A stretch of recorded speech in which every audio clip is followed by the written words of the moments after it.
Voulez-vous connaître l'un des secrets les plus mal compris concernant ce qui attire vraiment les femmes? Ce ne sont pas les abdominaux, ce n'est pas la voiture, ce n'est même pas le beau discours. Ce sont les limites. Oui, des limites fortes, ancrées et sans compromis. Et voici la vérité. La plupart des hommes ne l'apprennent jamais. Les limites n'éteignent pas les femmes, elles les allument. Mais je ne parle pas de fausses postures alpha ou de jeux manipulateurs, je parle de véritables limites masculines, celles qui proviennent d'un profond respect de soi, d'un but inébranlable et d'un homme qui sait exactement qui il est. Dans la vidéo d'aujourd'hui, je vais détailler 6 limites spécifiques qui déclenchent une attraction subconsciente chez les femmes, non par la force, mais par la présence. Ce ne sont pas des jeux de pouvoir, ce sont des mouvements de clarté. Et quand vous les maintenez, quelque chose change en elle. Elle le ressent, elle le respecte, elle y répond. Restez jusqu'à la 6e limite surtout, car celle-ci ne fait pas que protéger votre pouvoir, elle redéfinit la façon dont elle vous voit et, plus étonnamment, la façon dont elle se voit elle-même quand elle est avec vous. Alors, plongeons-y. Limite 1.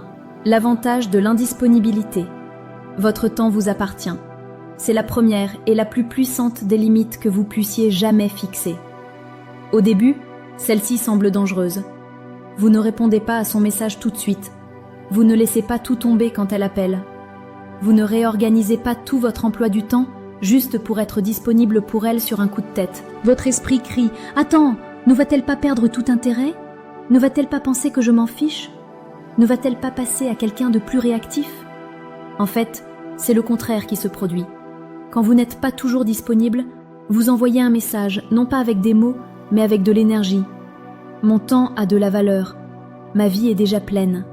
Vous entrez dans quelque chose qui a déjà du mouvement, du sens et une direction. Séduisant. Cette tension subtile, cette légère incertitude qu'elle ressent quant à sa place dans votre monde, ce mystère, c'est magnétique parce qu'une disponibilité constante crie une chose, un peu dédaigneux, je n'ai rien d'autre à faire. Sage. La rareté crée de la valeur. Cela a toujours été le cas. Et quand un homme devient rare, il devient irrésistible. Assuré, vous ne la poursuivez pas, vous l'attirez simplement en gardant de la place pour votre propre vie. Conversationnel. Maintenant, dites-moi, avez-vous déjà été trop disponible et l'avez-vous regardé perdre lentement tout intérêt? Incitatif.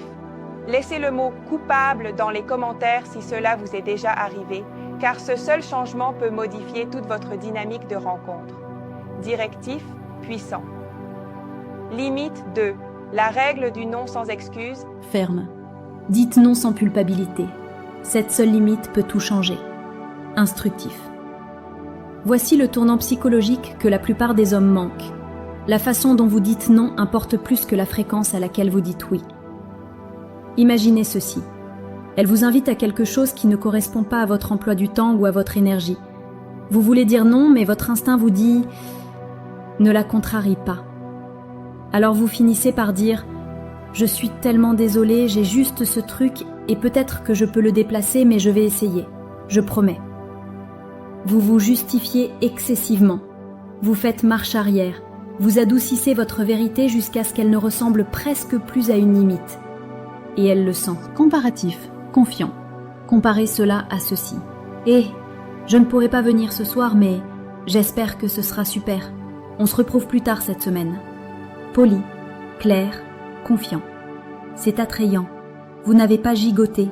Vous ne vous êtes pas excusé d'exister. Vous n'avez pas demandé la permission. Vous avez juste pris possession de votre temps.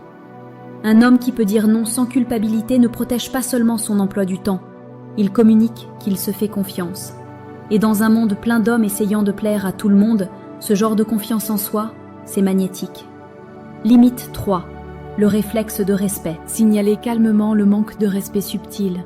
La plupart des hommes pensent que le manque de respect est bruyant. Mais voici la vérité. Il est généralement murmuré. Il se cache dans les plus petits moments. Un roulement d'yeux quand vous parlez, une pique sarcastique sur votre travail, un commentaire dédaigneux devant des amis, une blague qui fait juste un peu trop mal. Et la plupart des hommes, ils l'ignorent. Ils pensent qu'elle plaisante, ils laissent passer, ils se disent « ce n'est pas grave ». Mais voici la vérité que vous devez comprendre. Laisser passer ces moments ne vous rend pas cool. Cela vous rend invisible. Pas au monde, à elle. Car qu'elle le sache consciemment ou non, elle observe comment vous gérez le manque de respect. Et si vous ne vous respectez pas assez pour le signaler, elle ne vous respectera pas non plus. Maintenant, je ne dis pas de vous énerver, ou de lui faire la leçon, ou de commencer une dispute. Vous restez calme. Vous la regardez dans les yeux et dites « Hé, je ne laisse pas les gens me parler comme ça. » Juste ça, simple, ferme, ancré. Cette seule phrase fait ce que 1000 messages doux n'auraient jamais pu faire. Elle crée une polarité. Elle lui montre que vous êtes un homme avec des principes, que vous vous honorez, qu'être autour de vous exige de la présence, de la conscience et du respect. Et voici la magie. Quand une femme vous voit vous respecter suffisamment pour parler, elle ne s'éloigne pas. Elle se sent plus en sécurité. Elle se rapproche. Elle devient plus féminine en votre présence parce que vous maintenez le cadre. Maintenant, avez-vous déjà laissé quelque chose passer et vous êtes-vous senti un peu mal après ? Laissez le mot cadre dans les commentaires si cela vous est déjà arrivé, car ces micro-moments révèlent tout. Limite 4, le test du calme. Diriger au lieu de réagir. Laissez-moi vous dire quelque chose qui vous distinguera de 99% des hommes. Une femme testera votre centre émotionnel bien avant de faire confiance à votre profondeur émotionnelle. Et la plupart des hommes échouent à ce test en quelques minutes. Voici comment cela se passe. Elle lance une taquinerie. Elle fait une remarque audacieuse ou sarcastique. Elle aborde quelque chose de provocateur juste pour voir ce qui se passe. Et que font la plupart des hommes ? Ils s'énervent, deviennent défensifs, se justifient ou, pire, ils se referment. Vous savez ce que cela lui dit ? Il est fragile.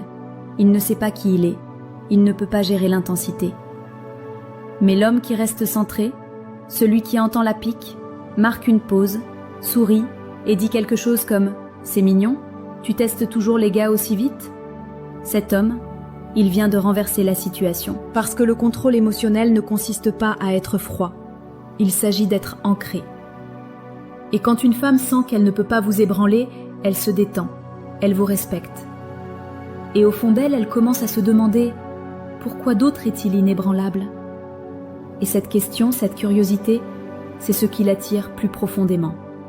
Parce que pendant que la plupart des hommes sont bloqués à essayer de réussir son test, vous êtes l'homme qui réécrit le test au fur et à mesure qu'il se déroule. Limite 5, le silence d'autorité. N'expliquez pas, décidez. Revenons à quelque chose que la plupart des hommes font sans s'en rendre compte. Ils surexpliquent. Ils essaient de tout faire sonner bien. Ils écrivent des textes de 5 paragraphes pour adoucir un non. Ils se tournent en rond juste pour éviter de la contrarier. Analytique, direct. Mais voici le problème. Chaque fois que vous vous expliquez trop, vous ne clarifiez pas. Vous demandez la permission. Même si vos mots semblent confiants, l'énergie sous-jacente est incertaine. Prenons un exemple classique. Un homme dit « Je ne pourrai pas venir ce soir, j'ai eu une longue semaine. Le travail a été stressant et je pense que j'ai juste besoin de me reposer et de me ressourcer. J'espère que ça va. Vraiment désolé encore. » Comparez cela à « Je ne peux pas venir ce soir, mais on se retrouve plus tard cette semaine. » Voyez la différence ? L'un est un homme qui essaie de justifier ses choix. L'autre est un homme qui assume sa réalité. Parce que la vraie confiance est efficace. Elle ne divague pas. Elle ne cherche pas de validation. Elle n'essaie pas d'amortir la vérité avec 10 airbags émotionnels. Elle agit simplement. Alors voici votre règle. Dites moins, signifiez plus. Laissez votre présence parler. Parce qu'un homme qui peut dire calmement ce qu'il pense et se taire ensuite détient bien plus de pouvoir que celui qui continue d'essayer d'être compris. Elle n'a pas besoin de vos explications excessives. Elle a besoin de sentir que vos paroles viennent de la certitude. Et quand elle le fait, vous ne gagnez pas seulement son attention, vous gagnez son respect. Limite 6, le code mission d'abord. C'est la limite qui change tout le jeu. Vous êtes prêts ? La voici. Elle rejoint votre voyage, elle ne le devient pas. Laissez cela s'imprégner un instant. Car la plupart des hommes, même intelligents et ambitieux, se perdent au moment où une femme entre dans leur vie. Ils changent tout pour elle. Ils adaptent leurs objectifs, leur emploi du temps, leur état d'esprit, juste pour la rendre heureuse. Et au début, elle pourrait apprécier l'attention, mais très vite quelque chose change. Elle commence à sentir que votre but, c'est elle, pas votre vision, pas votre croissance, pas votre mission. Et vous savez ce qui se passe ensuite? La polarité meurt, mais voici le rebondissement. Une femme ne veut pas être votre monde entier. Elle veut faire partie d'un monde qui est déjà en mouvement. Elle veut rejoindre un homme avec de l'élan, avec un chemin, avec un feu qui brûle, avec ou sans elle. Et quand vous avez cela, vous devenez la gravité. Elle devient l'orbite. Et ce changement, c'est ce qui sépare l'homme qu'elle fréquente de l'homme auquel elle ne peut s'empêcher de penser. Alors demandez-vous, quelle est votre mission? Que construisez-vous? Et vos actions quotidiennes le reflètent-elles? Parce que lorsqu'un homme se lève avec un but, protège sa concentration et vit comme s'il était là pour quelque chose de plus grand, il n'a pas à courir après les femmes. Les femmes se sentent attirées par sa direction. Limite bonus 7. La règle ne pas réparer. Ne réparez pas ses émotions. Contentez-vous de maintenir l'espace. La plupart des hommes, surtout ceux qui sont attentionnés et bien intentionnés, tombent dans ce piège sans même s'en rendre compte. Elle est contrariée, elle se défoule, elle est émotive. Et vous passez immédiatement en mode résolution de problème.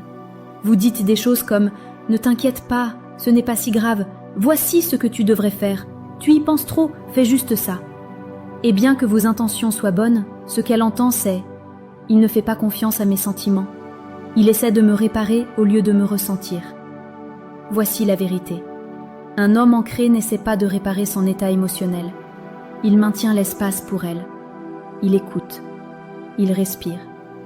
Il reste présent sans interrompre, réparer ou gigoter. Parce qu'un homme qui peut s'asseoir calmement avec une femme dans sa tempête et ne pas paniquer, ne pas fuir, ne pas lui dire comment se sentir, cet homme devient son ancre.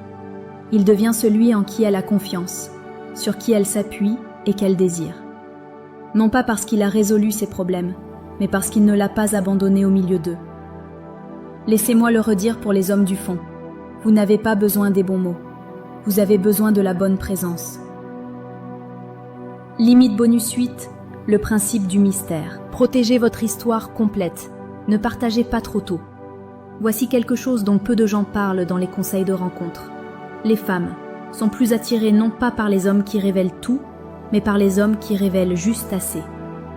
Voyez-vous, à l'ère des messages constants, des stories sur les réseaux sociaux et des conversations profondes dès le 3e jour, la plupart des hommes se surexposent.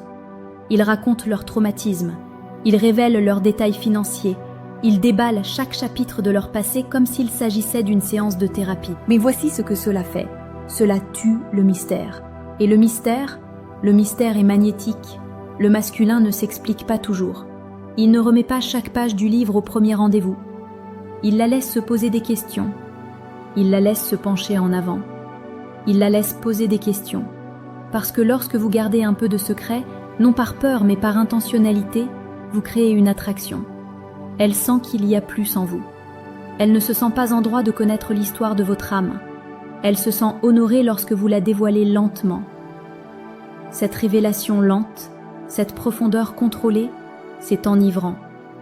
Ce que vos limites disent de vous. Chaque limite que vous fixez est un message. Elle dit « Je sais qui je suis.